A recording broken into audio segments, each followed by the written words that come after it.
మానవ జన్మ ఎంతో అత్యున్నతం. అందులో హిందువుగా పుట్టడం మహోన్నతం. ధర్మశాస్త్రాలు, పురాణాలు, వేదాలు, నిఘంటువుల సమ్మేళనం మన హిందూ ధర్మం. లోకరక్షణ, ధర్మ మార్గాన్ని సూచిస్తూ మానవాళిని మంచి మార్గాన నడిపే మార్గదర్శకము మన హిందూ ధర్మము.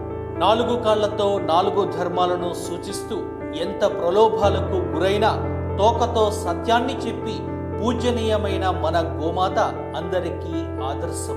చూపరలను ఆకట్టుకుని అమాయకపు కళ్లతో ఎన్నో అమూల్యమైన వరాలను మనకందించిన అద్భుత దైవం మన గోమాత.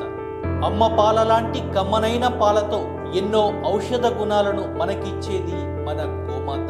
క్రిమికీటకాలను సంహరించి మనని రక్షించే గోమూత్రం, ఆవు పేడ మనకి రక్షణ కవచం. పాలతో మనం తయారు చేసే పెరుగు, మీగడ, నెయ్యి, మరెన్నో తినుబండారాలను మనకిచ్చిన అద్భుత అమృత భాండాగారం మన గోమాత.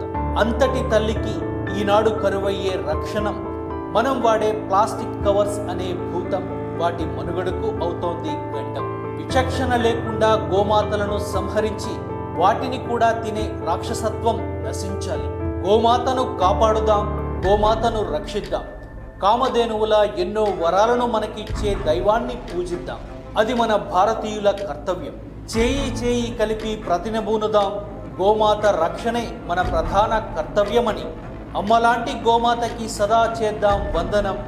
వందే విశ్వ గోమాత కార్యక్రమం ద్వారా ఎలుగెత్తి చాటుదాం. గోమాత రక్షణ మన ప్రధాన కర్తవ్యమని, అదే మనందరి వెలుగు చూపే బాటని.